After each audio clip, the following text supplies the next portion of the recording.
اعوذ باللہ من الشیطان الرجیم بسم اللہ الرحمن الرحیم وأوحی اور وحی کی گئی الی نوح علیہ السلام کی طرف انہو یہ بات کہ بے شک شان ہے یہ لن یؤمن ہرگز نہیں ایمان لائے گا من قومک تیری قوم میں سے الا سوائے من اس شخص کے جو قد آمن تحقیق ایمان لا چکا ہے پہلے فلا تبتئس چنانچہ تو مت غم کھا بما کانوا یفعلون بوجہ اس کے جو ہیں وہ کر رہے وصنعی اور تو بنا فلکا ایک کشتی بأعیننا ہماری آنکھوں کے سامنے ووحینا اور ہماری وحی کے مطابق ولا تخاطبنی اور مت گفتگو کرنا مجھ سے فی الذین ان لوگوں کے بات جنہوں نے ظلم کفر کیا انہم مغرقون بلا شبہ وہ غرق کیے جائیں گے ویصنع الفلک اور نوح بناتا رہا حضرت نوح علیہ السلام بناتے رہے کشتی کو وکلما اور جب بھی مرہ گزرتے علیہ اس کے پاس سے ملأ وڈیرے من قومی ہی اس قوم میں سے سخروا تو مذاق کرتے منہ حضرت نوح علیہ السلام سے قالوا تو حضرت نوح علیہ السلام نے کہا ان تسخروا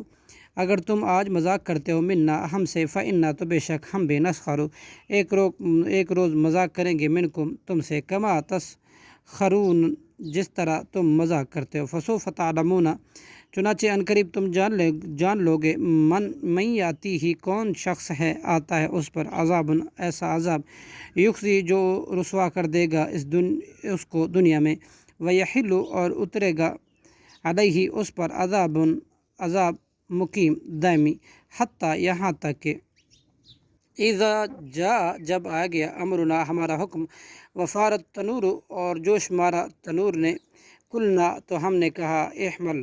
سوار کر لے فیہا اس کشتی میں من کل زوجن ہر قسم کے جوڑا اس نئی نر اور مادہ دو واہلک اور اپنے گھر والوں کو الا سوائے من سبق اس شخص کے پہلے گزر چکا ہے علیہ القول اس پر قول حکم ومن آمنا اور ان کو بھی سوار کر لے جو ایمان لا چکے وما آمنا اور نہ ایمان لائے تھے ماہو اس کے ساتھ الا قلیل مگر تھوڑے ہی لوگ وقال ارکبوا اور نوح نے کہا تم سوار ہو جاؤ فیہا اس کشتی میں بسم اللہ اللہ کے نام کے ساتھ مجریہا اس کا چلنا ہے ومرساہا اور اس کا ٹھہرنا ان ربی بے شک میرا رب لغفور الرحیم البتہ بہت زیادہ بخشنے والا اور نہایت رحم کرنے والا ہے صدق اللہ العظیم۔